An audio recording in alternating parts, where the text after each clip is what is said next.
गीता संदेश भारती कार्यक्रम में सभी गीता प्रेमियों को कृष्ण कुमार लद्दाखी का सादर नमन। जय श्री कृष्ण। मैं अपनी थोड़ी सी इंट्रोडक्शन आपसे साझा कर लूं कि मैंने 2000 से पहले 15-20 वर्ष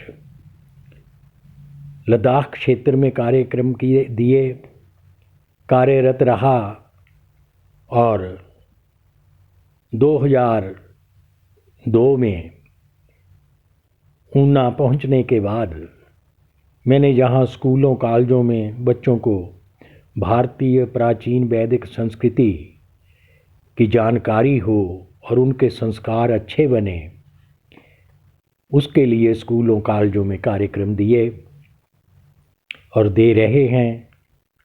अभी कोरोना काल में कुछ व्यवधान पैदा हुआ हमारे कार्यक्रमों में और बच्चों के अच्छे संस्कार बने, ये बहुत बड़ी ज़रूरत है।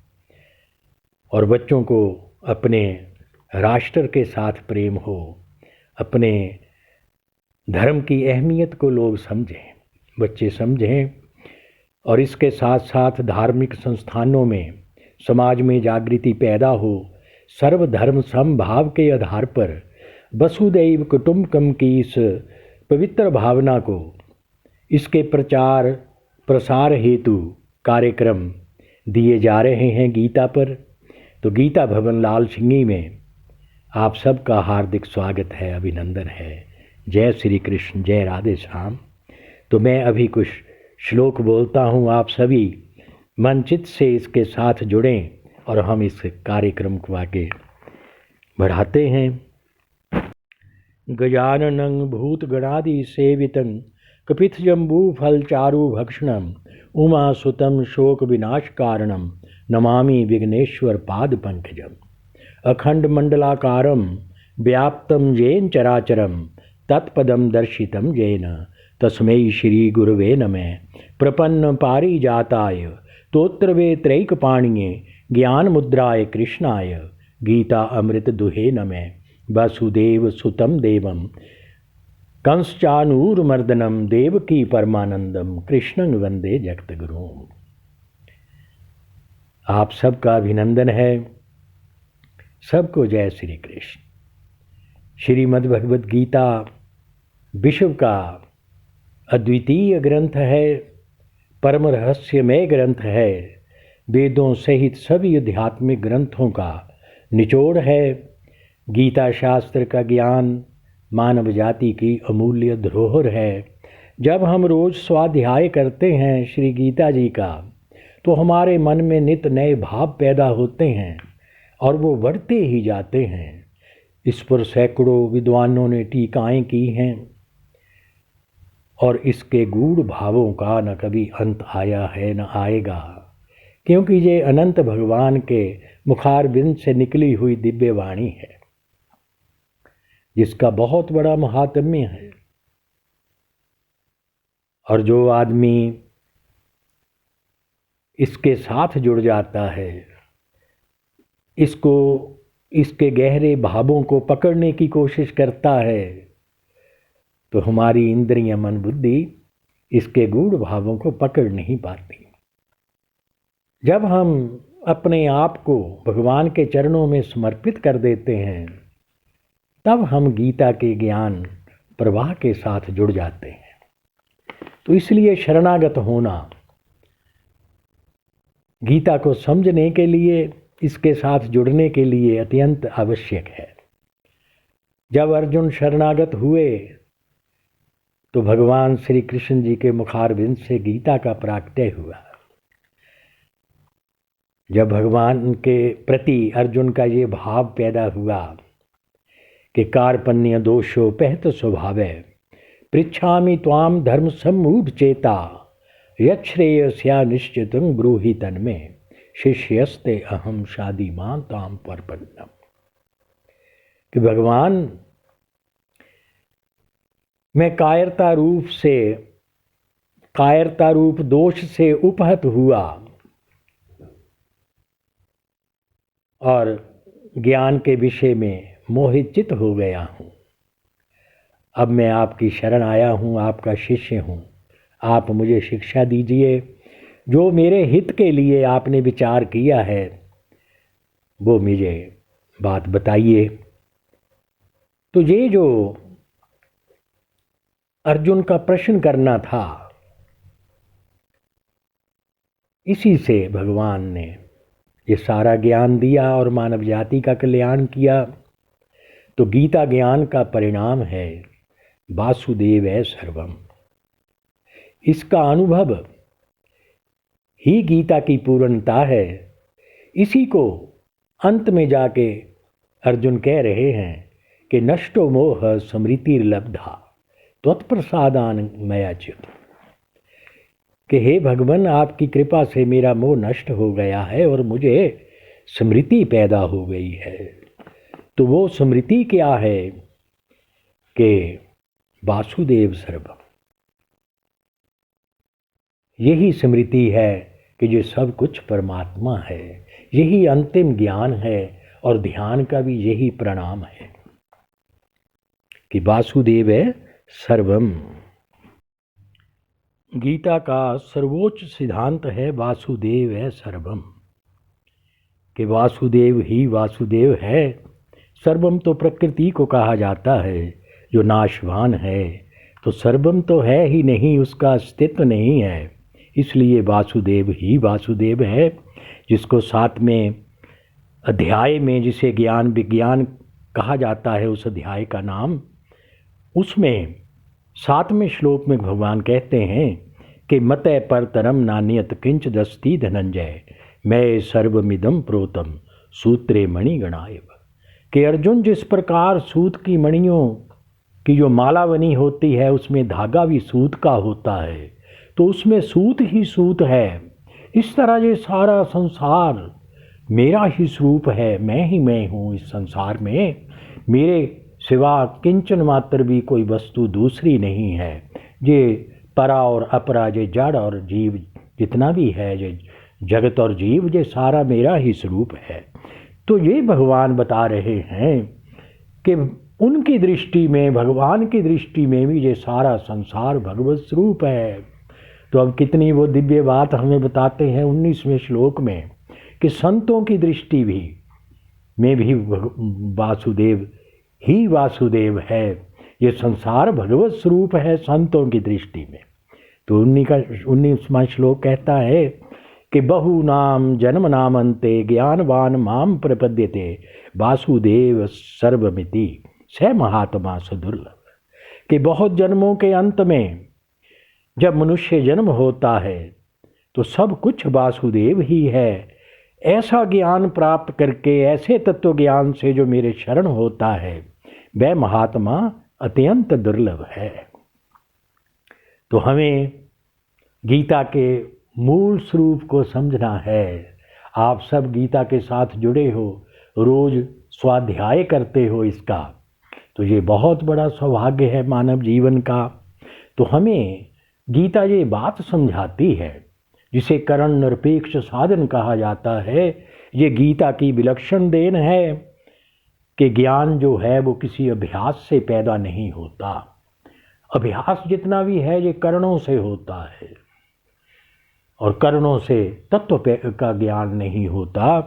तो अभ्यास से ज्ञान पैदा नहीं होता। किसी बात को वो जैसा है वैसा ही जान लेने से ज्ञान प्राप्त होता है। तो वासुदेव है सर्वम, इस भाव को जान लेने से कि सब कुछ परमात्मा है, ये ऐसा ज्ञान है जिसको बिना अभ्यास के हम प्राप्त कर सकते हैं। परमात्मा प्राप्त है हमें, सिर्फ जानकारी नहीं है। जिस तरह हम अपनी कई किस्म की जेबें लगी होती हैं हमारी ड्रेस में, किसी जैकेट में, तो हमारी चीज़ गुम जाती है, अपने ही पास होती है मगर गुम जाती है।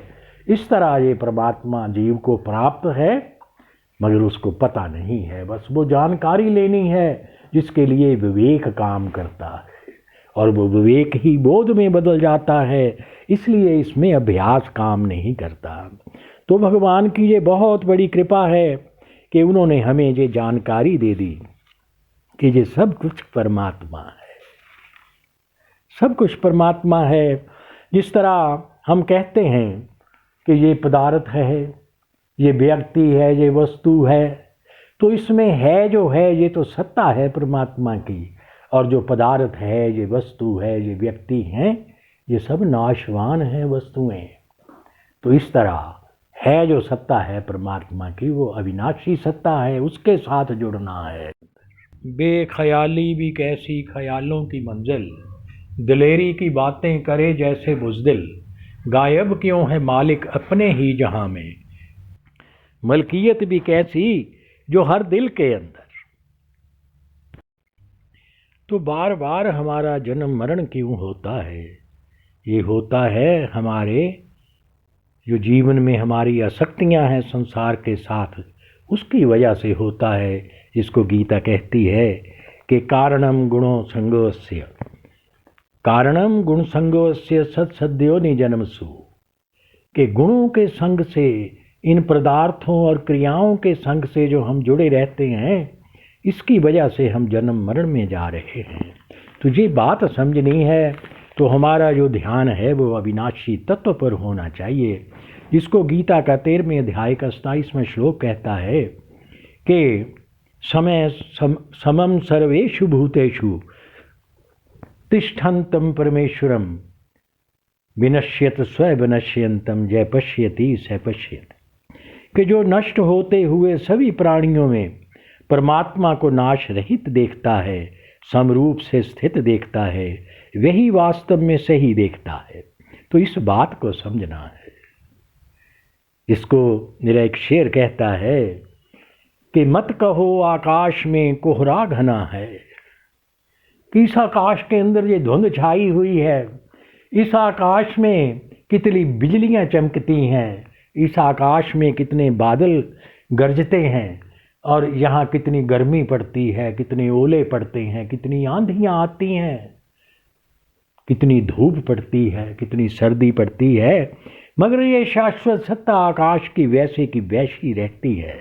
तो इस पर ये शेर कहता है कि मत कहो आकाश में कोहरा घना है, शायद हमारी आँख का जाला बना है, हजारों आंधियाँ इसमें आकर चली गई, क्या आकाश का कभी कुछ बिगड़ा बना है? तो इस आकाश का, इस शाश्वत सत्ता का कुछ बिगड़ता बनता नहीं। इस बात को हमने जानना है।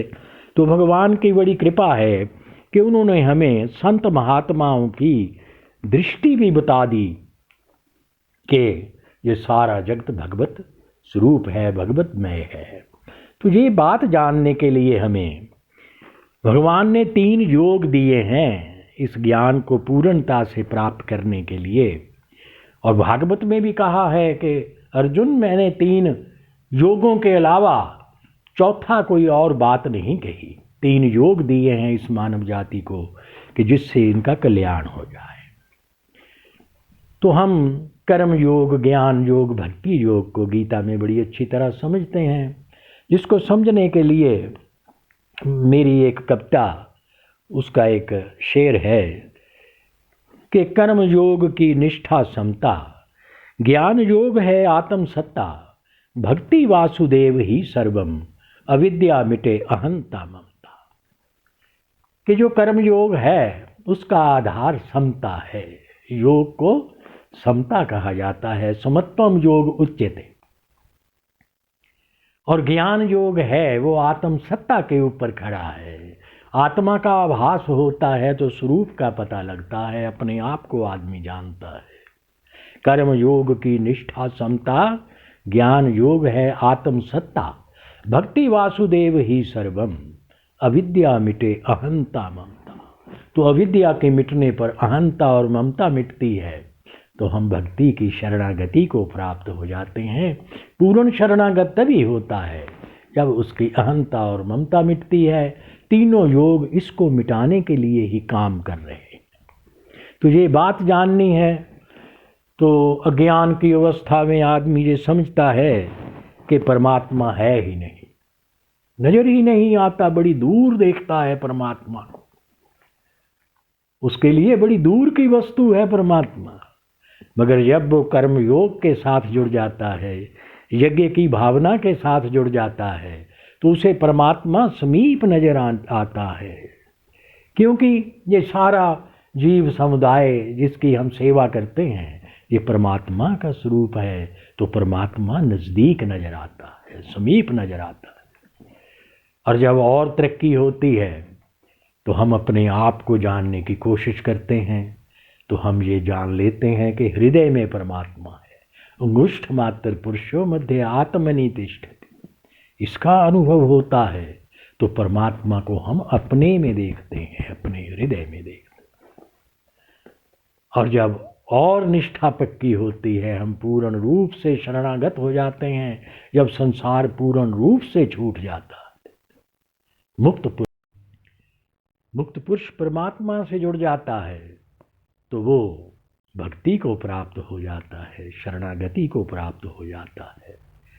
तो उस समय कहा जाता है कि ततो मा तत्व तो ज्ञात्वा विष्टे तदनंतर, कि वो एकदम मुझ में प्रवेश कर जाता है अर्जुन, और वो मुझे प्राप्त कर लेता है। मनुष्य मेरे तत्व को जानकर फिर तत्काल मुझ में प्रविष्ट हो जाता है। ये बात जाननी है हमने गीता में, कि तीनों योग उस परमात्मा को जानने के लिए, उसकी शरण में आने के लिए काम करते हैं। तो शरणागत नहीं रहता। शरणागत क्या है? हमारा अहम शरण होने वाला, तो उसमें शरण्य ही रह जाता है, परमात्मा ही रह जाता है, बाकी कुछ नहीं रहता। ये बात जाननी है। तो यही गीता का सर्वोच्च सिद्धांत है कि परमात्मा ही परमात्मा है, सर्वम तो है ही नहीं। जिसको गीता का एक श्लोक कहता है कि नास्तो विद्यते भावो न भावो विद्यते सतः, उभयोरपि दृष्टो अंतस त्वन्योस्तत्वदर्शी भी। कि अर्जुन, सत का तो अभाव नहीं है, और जो असत है, जो जड़ है, वो मिटता ही जाता है, वो टिकता नहीं है। इसके तत्व को ज्ञानी पुरुषों ने जान लिया है कि सत क्या है, असत क्या है, कि असत मिटता जाता है और बाकी सत रह जाता है। इसको ज्ञानी पुरुष जानते हैं। इसको हमारी गुरु ग्रंथ साहब की तालीम कहती है। श्री गुरु नानक देव जी फरमाते हैं कि जप आदि सच जुगादि सच, है भी सच नानक होसी भी सच। कि तीनों कालों में ये सत्य ही प्रतिष्ठित रहता है, वो परमात्मा ही रहता है। इस दुनिया के बनने से पहले भी वो ही था, और दुनिया के बनने के बाद भी वो ही रहता है। स्वामी राम सुखदास जी गीता प्रेस गोरखपुर के एक बहुत बड़े राइटर हुए। मुझे भी उनके दर्शन करने का सौभाग्य प्राप्त हुआ, उनसे मिलने का। तो वो एक मिसाल दिया करते हैं इस बात को समझने के लिए कि जो हमेशा रहने वाला जो सत्य है ये कैसा है। वो कहते हैं कि हम खेत में कोई अनाज बो देते हैं तो वो घास की शक्ल में उगता है। जैसे हमने गेहूं बो दिया तो वो हरी हरी घास की शक्ल में उगता है, और कोई पशु का उसको खा ले तो हम कहते हैं कि हमारे कणक खा ली, हमारे दाने खा गया। हालांकि पशु ने एक दाना नहीं खाया, वो तो घास समझ के खाया है उसने। तो जिस तरह ये खेती भी दानों का ही स्वरूप है, दानों से ही पैदा होता है ये पौधा गेहूं का, और उसको दाने ही लगते हैं।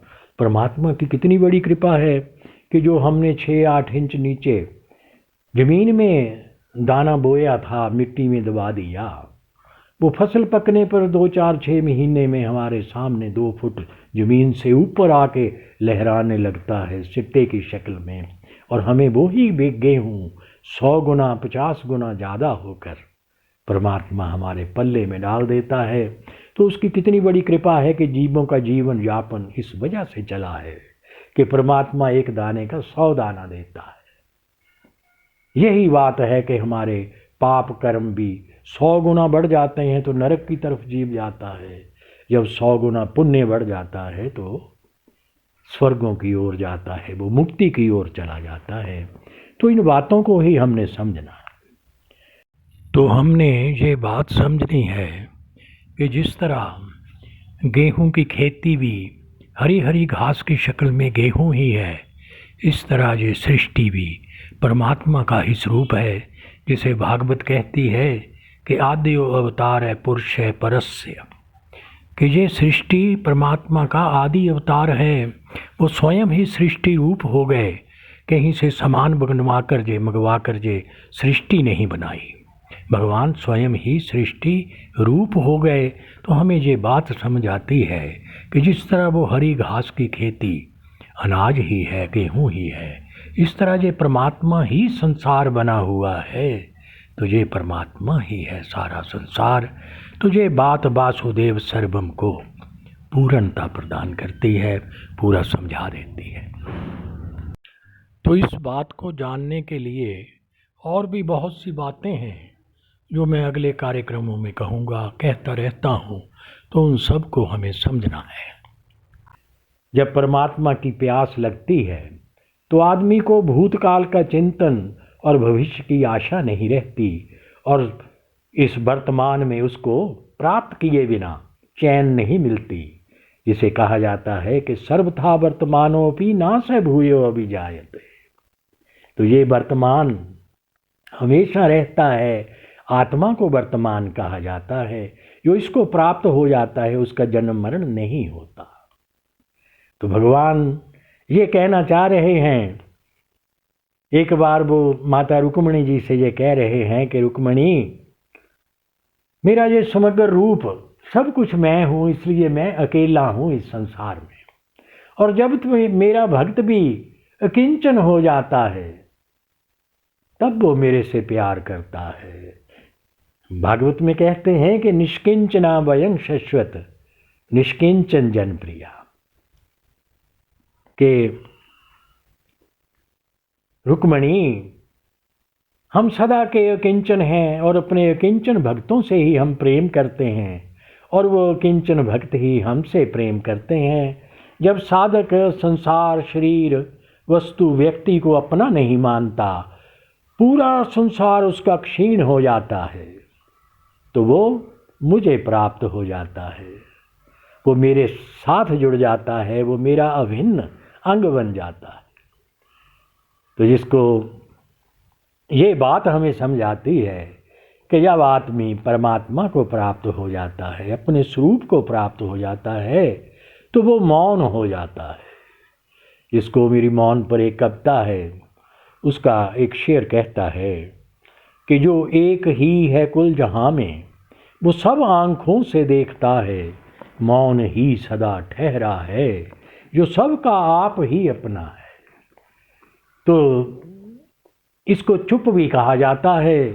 तो उस चुप के लिए एक शेर जरूर कहना चाहूँगा जो हमारे स्वरूप को वर्णन करता है कि चुप आत्म बल शक्ति भी अपनी, ब्रह्म ज्ञान का प्रतीक है चुप, चुप ध्यान समाधि का साक्षी भी, आत्मानंद ही अपना आप है चुप। तो मौन के उस शेर की अगली लाइन क्या कहती है कि वो कयामत बनने वाला ही हर दिल में खुद बसा है, पुकारती आवाज़ें उसको अनहद जो खुद बना है, जो है रोशनी हर दिल की सिताराए अर्श बनकर, वो जन्नत का नज़ारा ही दर्दे जहन्नम खुद बना है, दर्दे जहन्नम खुद बना है। कि वो नरक और स्वर्ग स्वयं ही वो एक ही तत्व बना हुआ है। तो गीता हमें अद्वैत की शिक्षा देती है कि ये एक ही तत्व सब कुछ बना हुआ है, इसलिए रुक्मिणी हम अकेले हैं। तो मैं इन्हीं शब्दों के साथ आप सबका बहुत बहुत धन्यवाद करता हुआ, जय श्री कृष्ण, जय राधे श्याम। ओम शांति शांति शांति।